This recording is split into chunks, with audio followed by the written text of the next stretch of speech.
چټه لیکلي دي چې پچپریانو پسې لمونځ څه حکم دی. پاکستان د دویش مدرسو فتوا ده، په هغې کې دارالعلوم دیوبند هندوستان لوی مدارس چې کوم دي عامو مدرسو دا ټولو فتوا دغه ده چې پچپری سړی د خپلو ګڼو عقایدو له وجې نه ګمراه دی، مستقل امام جوړول یې مکروه تحریمي دي.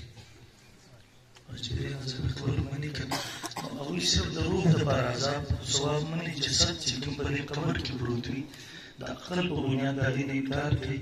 تېرو ورځو کې 4.5 ګنټې مناظره زموږ بټخیله کې مقدمه موضوع شوې ده. دغسې عذاب ثواب مني لکه د کاڼي لپاره چې څوک مني. نو هغه د اهلسنت عقیده نه ده. د اهلسنت عقیده دا ده چې دغه میت جسم یا د جسم ذراتو کې الله یو قسم ژوند پیدا کړي، د روح د هغې سره تعلق وي، د هغې په ذریعې سره هغې ته عذاب یا ثواب ملوېږي. 10-12 عقاید د دې دغسې دي چې هغه د علمای دیوبند اهلسنت والجماعت سره تضاد لري. دې وجې نه هغې نه خپل ځان هم وساتئ، خپل بچي هم ترې وساتئ. درود شریف اللهم صل علی